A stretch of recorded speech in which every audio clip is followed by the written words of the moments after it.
Bom, pessoal, dando continuidade, então, vamos para as demonstrações das propriedades ditas aqui, então. Então, a primeira propriedade é do ponto P aqui, que ao adicionar o ponto P a um vetor nulo, resulta em um ponto P. Para isso, vai tomar... essas demonstrações vão ser muito rápidas, tá? Porque é muito rápido mesmo. Tomemos, por exemplo, um vetor nulo para isso, certo? Esse vetor, então, vai ter o valor de zero. Esse é um vetor nulo, de coordenadas 0, 0. Ao adicionar o ponto P, ou seja, o vetor nulo pode ser representado, então, por suas coordenadas, né? Ou seja, se é zero, ele é equivalente à origem do sistema, tá? A um ponto. Ao adicionar o ponto P, então temos exatamente P mais V igual a quê? Se V é zero, igual a P. Gente, não tem muito o que falar não, tá? É realmente muito rápido, é tipo por definição mesmo, gente. A demonstração D2 aqui tá mais para repetir a mesma coisa. A demonstração 2 aqui ele vai utilizar a definição. Bom, ao adicionar um ponto Q, ao adicionar um ponto... perdão, deixa eu falar direito. Ao adicionar um ponto a um vetor, eu resulto em outro ponto Q. Eu chego a um ponto Q, aliás, né? E é isso aqui que a gente tem, né? Que P mais V é que é igual a P mais V. Bom, o que a gente quer provar aqui é exatamente P mais U, né? P mais U e P mais V. Bom, Q é igual a P mais V, certo? Beleza? Bom, mas esse ponto, no caso, Q aqui é igual a P mais U, de acordo com a definição da UI, né? Então, Q é igual a P mais U, ao vetor U, eu resulto no ponto Q, onde P mais U, o vetor U, é igual a P mais V, consequentemente, subtraindo o ponto P, o vetor U é igual ao vetor V, tá? Ou seja, bem tranquilo, né? Demonstração D3. A demonstração 3 aqui, a propriedade 3 está aqui em cima. P mais U mais V é igual a P mais U mais V, né? Ou seja, tanto faz eu adicionar os vetores primeiros ou não. Então, o que ele vai fazer isso? Primeiro, P mais U. Quem é P mais U? Aí vai falar que é um ponto A. A gente resulta no ponto A, eu pego o ponto P e adicionar o vetor U, certo? Aí depois disso, a gente vai ter o vetor V ali, né? Ou seja, a gente vai ter resultar na seguinte coisa. Quando eu pego P mais U, substituindo ali, a gente vai ter A mais o vetor V. Concorda comigo? E isso aqui resulta... é uma adição de pontos, resulta em outro ponto. Então, o vetor V é igual a B menos A, que é o vetor AB. Certo? Então, agora, a gente vai ter o quê? Aí vai fazer exatamente o vetor soma. Fazendo a seguinte coisa. Olha só. Fazendo o vetor PA mais o vetor AB, obtemos o quê? Quem é essa adição de vetores? Bom, o vetor AP nada mais é do que exatamente isso aqui, A menos P. Ou seja, aliás, eu chamei de A aqui, né? Deveria ser o contrário, não? A menos P. Ah, tá certo, tá certo. A menos P aqui, tá? Que é PA, né? A menos P. Então, isso aqui é igual ao vetor U mais o vetor V. Tá bom, gente? E nisso, isso aqui é igual a A menos... E isso aqui vem do quê? De ser A menos P mais B menos A. Ficando, então, B menos P, que é igual a PB, né? PB não, BP. BP? BP, né? Aliás, PB. Tô dizendo besteira. PB.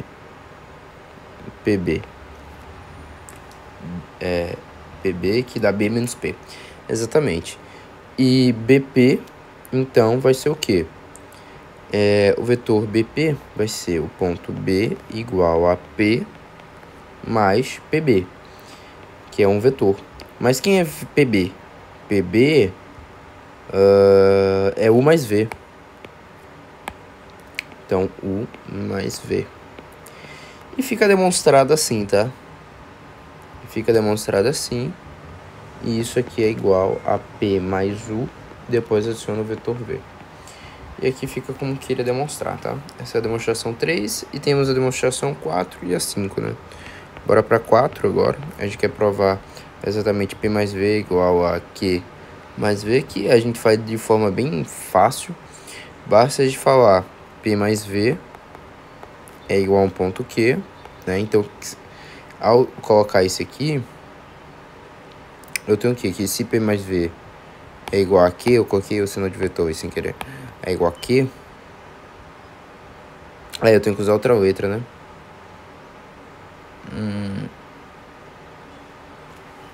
Mas é muito simples, dá pra fazer assim, ó. Subtrai V, vetor V. Isso é igual ao pegar aqui, adicionar o vetor V e subtrair o vetor V. Então, consequentemente, P é igual a Q. Pronto. Dá pra demonstrar assim também. São demonstrações muito, como eu falei pra vocês, muito simples, né? Demonstração 5 é exatamente P menos V mais V é igual a P.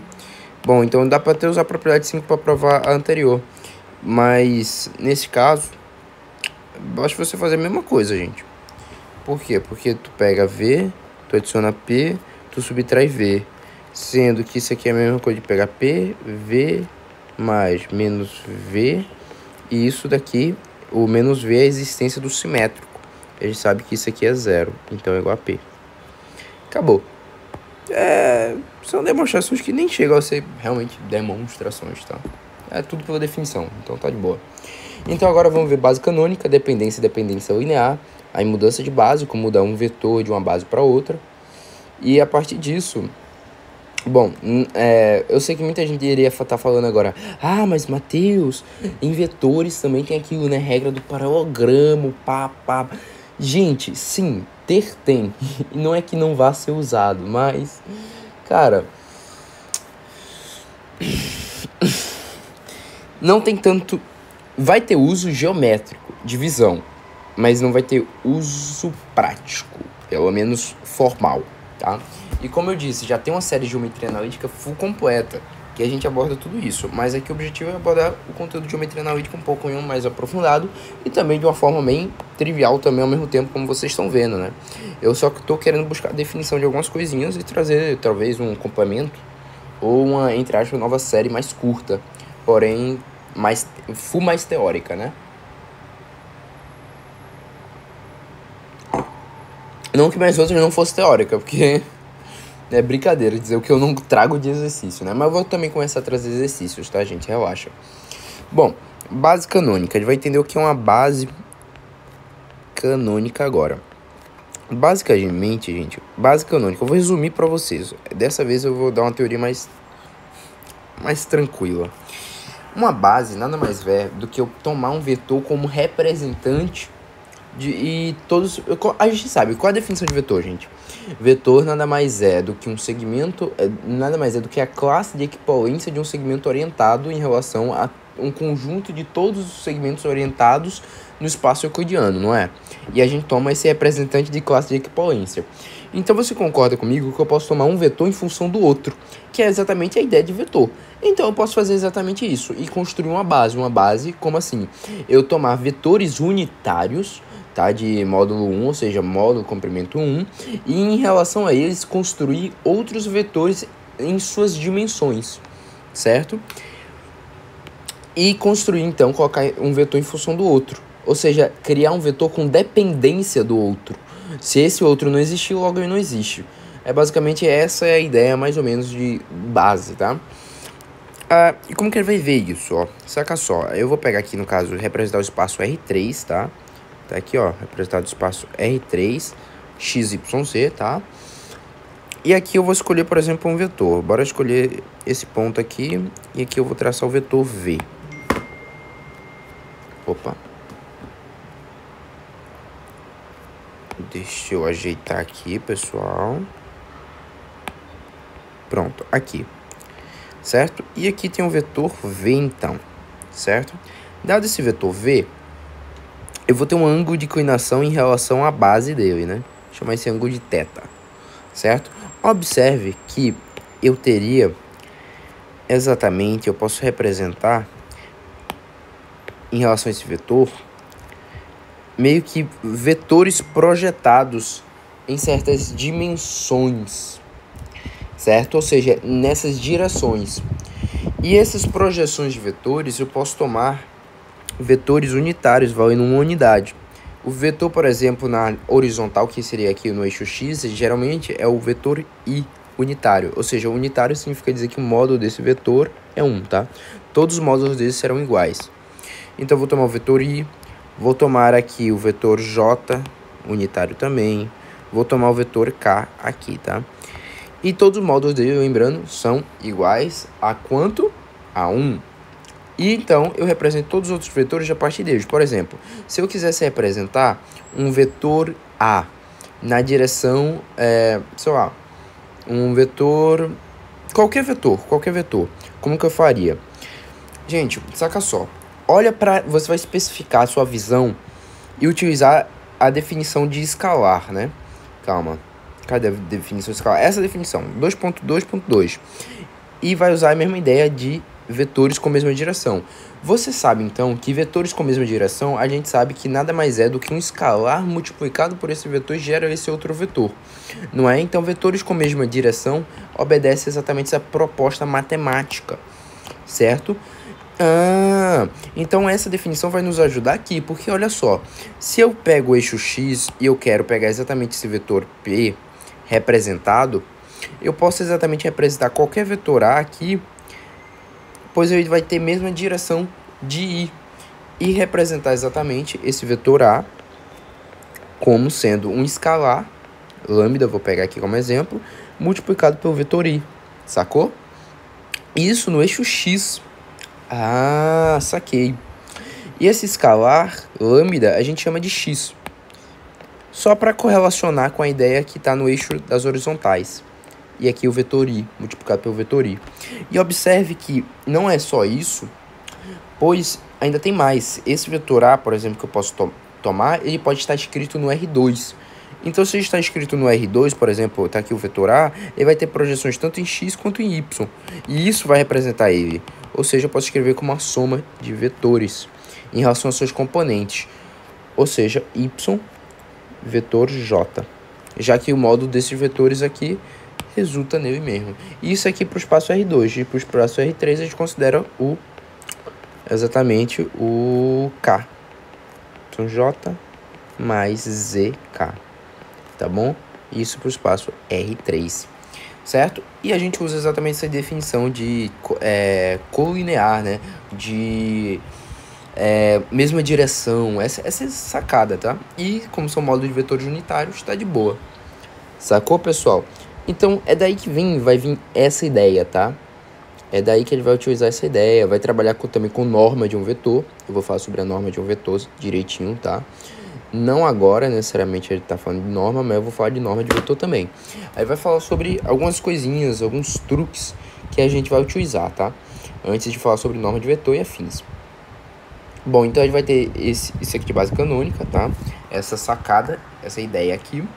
E agora a gente vai entrar num assunto que é dependência e independência linear. E esse assunto é de extrema importância. Eu tinha comentado nele quando eu falei sobre determinantes. Quando a gente estava terminando determinantes, aí a gente falou sobre dependência e dependência linear um pouquinho, né? De forma bem rasa. Eu acho que na verdade eu nem cheguei a falar. Acho que deletei o vídeo que eu falei.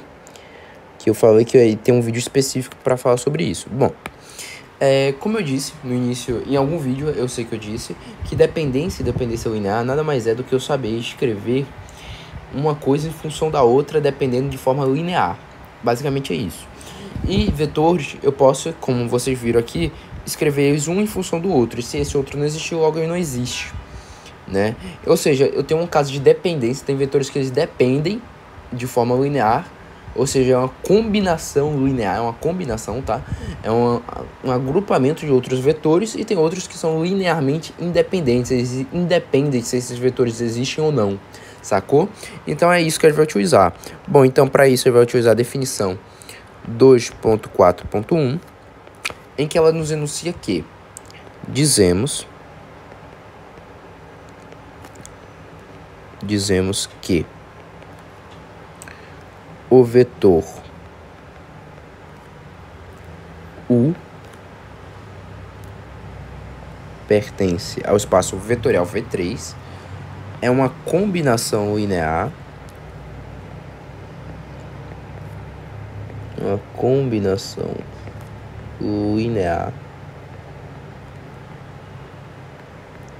dos vetores V1, V2 até Vn, pertencente a esse espaço vetorial V3, se existirem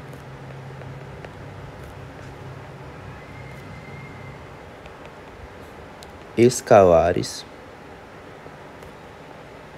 C1, C2 até Cn.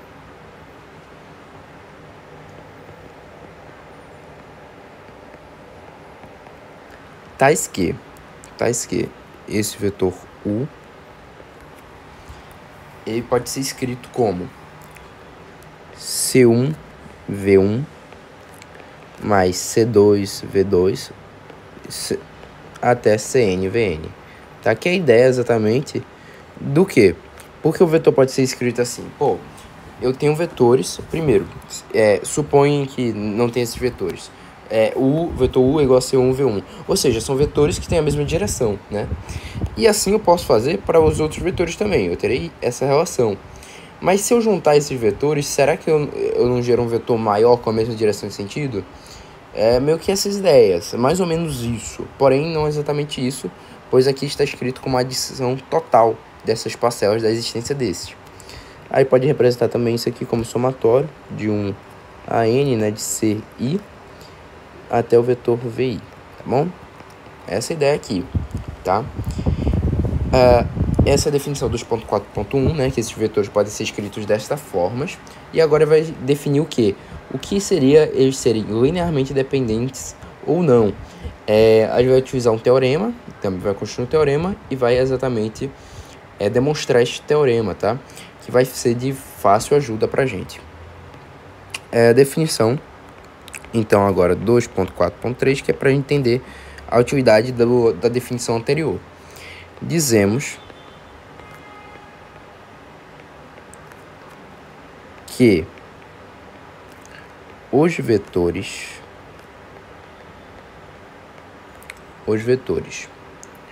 V1 até Vn, tá bom, pessoal? Pertencentes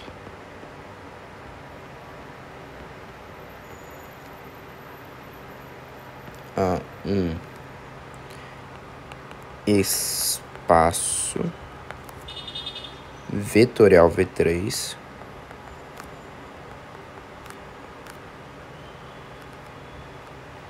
são linearmente dependentes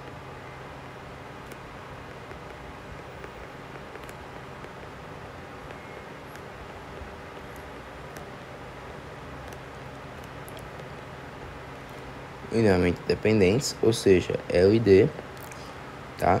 Se e somente se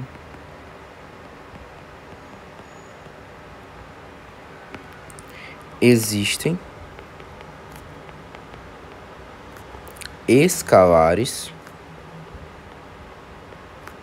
C1, C2 até Cn não nulos, tá? Não nulos, nenhum deles podem ser nulos, não nulos, tais que eles satisfaçam, tais que alfa 1, vetor V1, eu escrevi C aqui, né?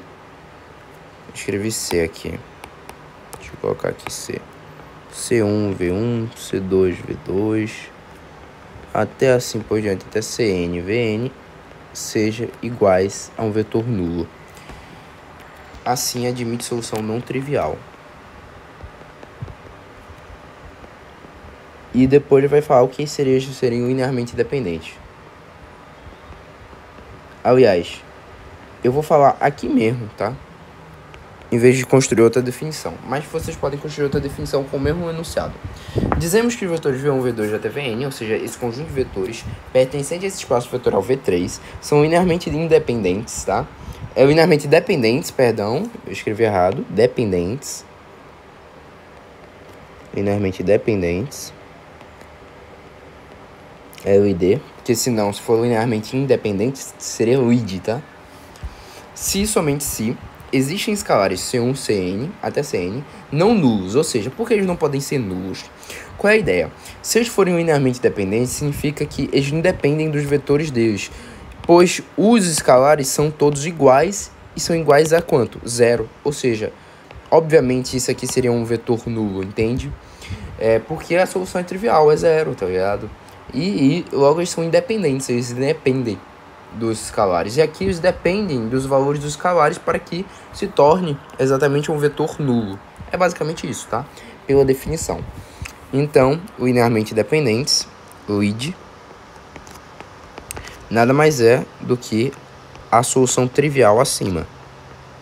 A solução C1 igual a C2, que é igual até Cn, que é igual a zero. Solução trivial acima, tá bom? É basicamente isso. Não vou nem escrever outra definição para isso.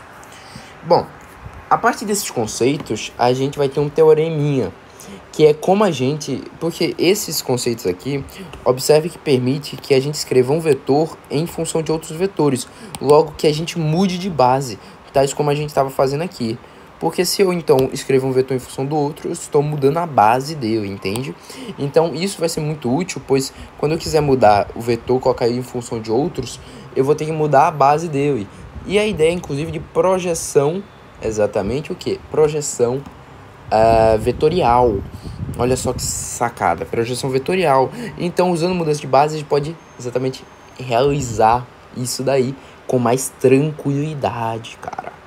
E eu vou ensinar então mudança de base tanto para bases para o espaço vetorial V2, ou seja, R1, R2, e também R1, R2, R1, R2 eu digo no caso RR, e o espaço vetorial V3, V2 e V3, é o resumo, tá?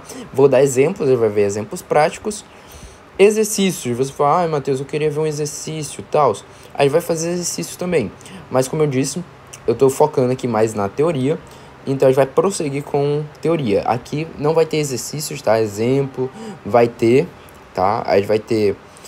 também não vai ter exemplo, desculpa, gente. Só vai ser exercício, cara. Aqui eu não vou... Aqui eu só... Teoria. No final dos vídeos... se você quiser, possivelmente você vai estar vendo essa playlist completa. Porque até no momento eu não tenho muito inscrito, não.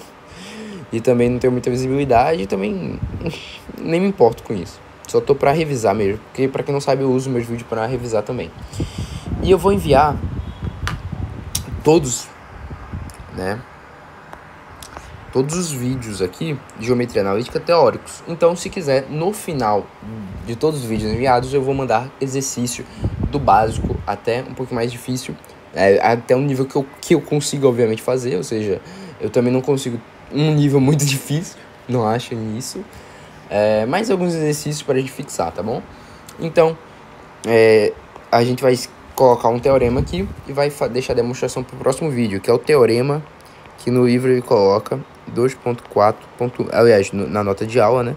Teorema 2.4.1, onde ele escreve a seguinte coisa: seja beta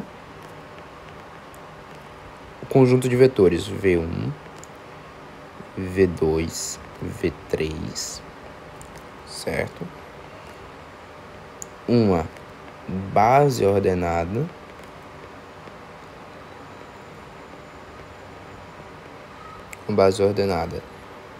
para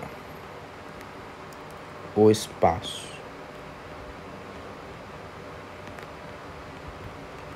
de vetores V3, tá? Seja beta, então, uma base ordenada para o espaço de vetores V3. Então,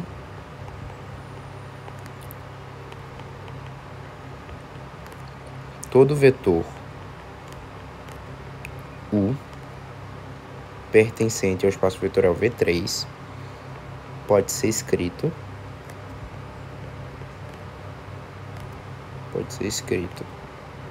inclusive muita gente, algumas pessoas devem estar lendo as notas de aula do professor Plínio, deve estar falando: Matheus, eu acho que você deu um time skip também em algumas coisas.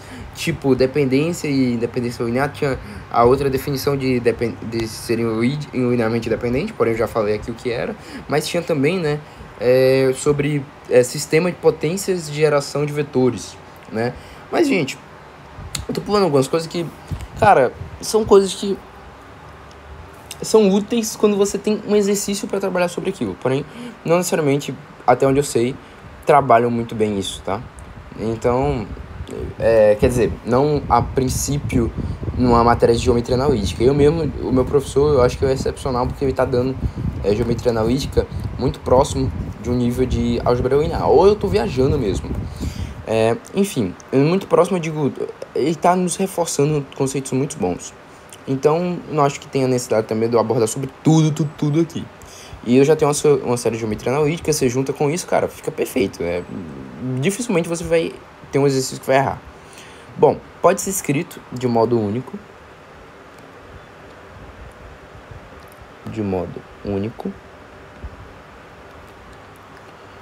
Como uma combinação linear.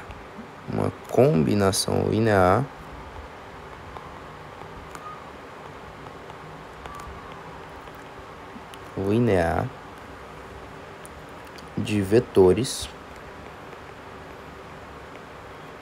beta. Isto é, existem, são únicos os escalares reais. E são únicos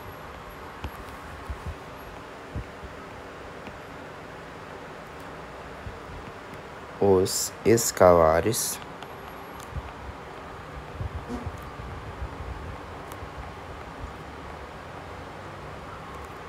reais C1, C2, C3, né, que eu tô trabalhando no espaço V3 aqui, tais que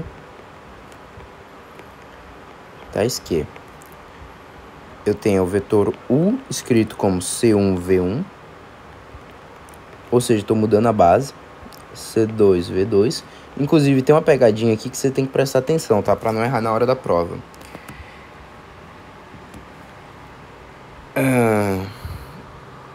Deixa eu ver aqui. Além disso,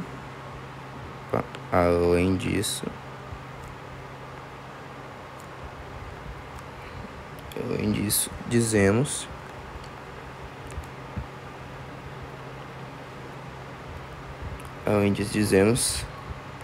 que C1, C2, C3 são as coordenadas, saca só, coordenadas